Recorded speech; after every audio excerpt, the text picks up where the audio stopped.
ada aksi massa yang jumlahnya sangat besar, yang kemudian terkenal dengan sebutan aksi 212. Ternyata ada laporan, baik yang secara serius disampaikan kepada Presiden Jokowi maupun yang tidak, yang mengatakan bahwa SBY lah yang menunggangi dan yang juga mendanai aksi 212 itu. Informasi itu disampaikan kepada saya oleh seorang petinggi berbintang 4. Dan konon yang melaporkan kepada Presiden Jokowi adalah petinggi bintang 4 yang lain. Semuanya itu fitnah yang kejam, keterlaluan, dan 100% tidak benar. Saya bersedia bersumpah di hadapan Allah Subhanahu wa Ta'ala. Saya juga siap dipertemukan dengan siapapun yang memberikan laporan itu, kalau perlu di depan publik. Jawaban saya sangat jelas dan tegas. Kalau hal itu sungguh terjadi, itu namanya keterlaluan. Itu benar-benar menginjak-injak rasa keadilan dan juga menghancurkan nilai-nilai demokrasi. Saya akan berjuang bersama saudara. Itu komitmen saya. Itu kewajiban moral dan politik saya. Bisa saja kita kalah. Namun, dengan pertolongan Allah Subhanahu wa Ta'ala, Tuhan yang Maha Kuasa, kita juga bisa menang. Insya Allah kita akan menang. Terima kasih sudah klik video ini. Jangan lupa tekan tombol subscribe untuk bergabung. Dalam hitungan saya persilahkan kalian untuk tekan tombol subscribe. 10, 3, 2, 1. Saya ucapkan selamat bergabung dalam channel ini. Meskipun sering tidak mudah untuk mendapatkan keadilan, tetaplah kita menjadi pihak yang menghormati konstitusi, hukum, dan tatanan yang berlaku.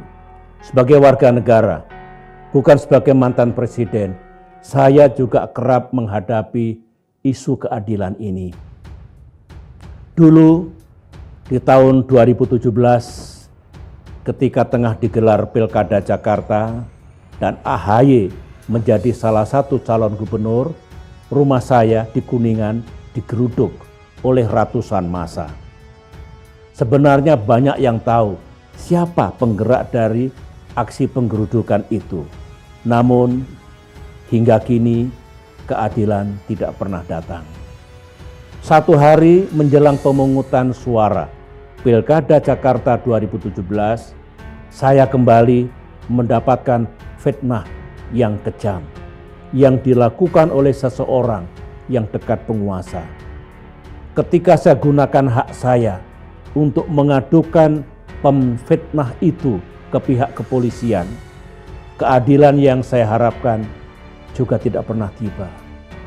Kemudian pada bulan Desember 2018, ketika saya tengah menghadiri kegiatan Partai Demokrat di Pekanbaru, ratusan bendera dan baliho yang ada foto saya dan foto almarhumah Ibu Ani direbahkan, dirobek-robek, dan dibuang ke selokan-selokan. Di tengah rasa kesedihan dan kemarahan kader Demokrat di Riau, sambil secara tegas saya larang mereka melakukan pembalasan yang sangat ingin mereka lakukan demi kehormatan partai, waktu itu yang kami harapkan hanyalah tegaknya hukum dan keadilan. Sayang, keadilan itu hanyalah sebuah harapan. Masih ada yang lain. Dan yang satu ini berkaitan dengan fitnah politik yang juga kejam terhadap saya dan terhadap Partai Demokrat. Para kader Demokrat tahu bahwa pada tanggal 2 Desember 2016 yang lalu di Jakarta ada aksi massa yang jumlahnya sangat besar, yang kemudian terkenal dengan sebutan aksi 212. Ternyata ada laporan, baik yang secara serius disampaikan kepada Presiden Jokowi maupun yang tidak, yang mengatakan bahwa SBY lah yang menunggangi dan yang juga mendanai aksi 212 itu. Informasi itu disampaikan kepada saya oleh seorang petinggi berbintang 4. Dan konon yang melaporkan kepada Presiden Jokowi adalah petinggi bintang 4 yang lain. Ketika saya lakukan konfirmasi kepada Pak Wiranto, Menko Polhukam, dan juga Pak Yusuf Kalla, Wakil Presiden, keduanya membenarkan bahwa memang ada laporan seperti itu kepada Presiden Jokowi. Sementara itu, di sebuah lembaga resmi pemerintah juga dibangun opini tentang keterlibatan Partai Demokrat. Para kader, semuanya itu fitnah yang kejam, keterlaluan, dan 100% tidak benar. Saya bersedia bersumpah di hadapan Allah Subhanahu wa Ta'ala. Saya juga siap dipertemukan dengan siapapun yang memberikan laporan itu, kalau perlu di depan publik, agar rakyat tahu siapa yang berdusta dan agar kebenaran segera terkuak. Waktu itu saya hanya memohon dibersihkannya nama saya dan nama Partai Demokrat. Namun apa yang kita harapkan memang tidak mudah terwujud. Saya mengira ketika ada fitnah yang ditujukan kepada siapapun, tindakan yang diambil sama.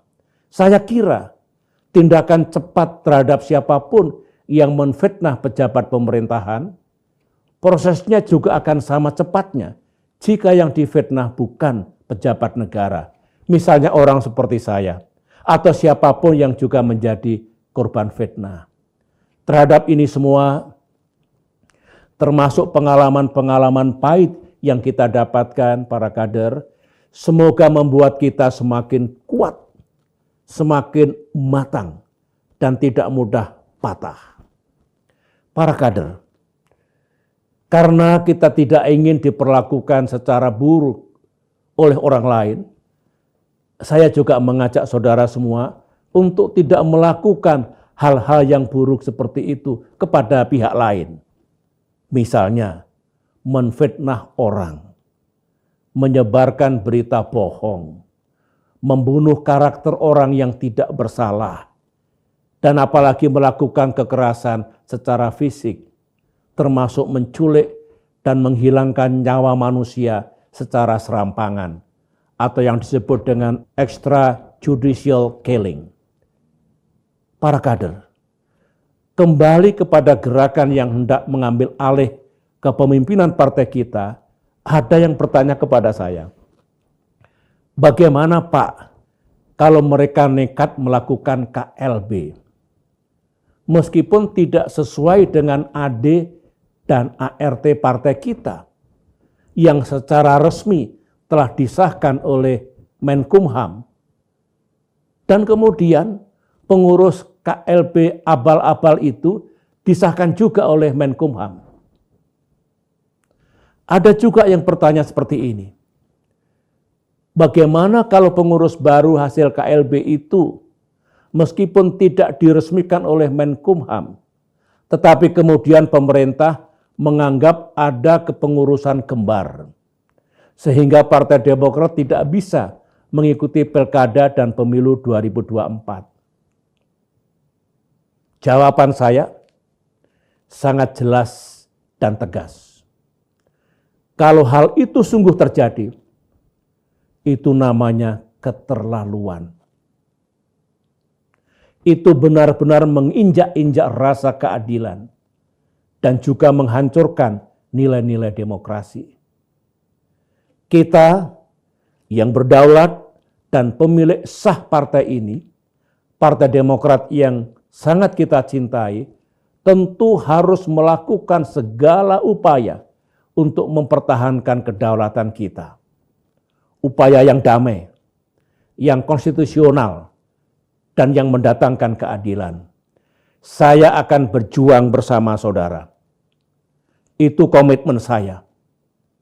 Itu kewajiban moral dan politik saya. Bisa saja kita kalah. Namun, dengan pertolongan Allah Subhanahu wa Ta'ala, Tuhan yang Maha Kuasa, kita juga bisa menang. Insya Allah kita akan menang. Yang penting, mari rapatkan barisan. Mari satukan tekad dan upaya kita untuk menyukseskan perjuangan suci itu.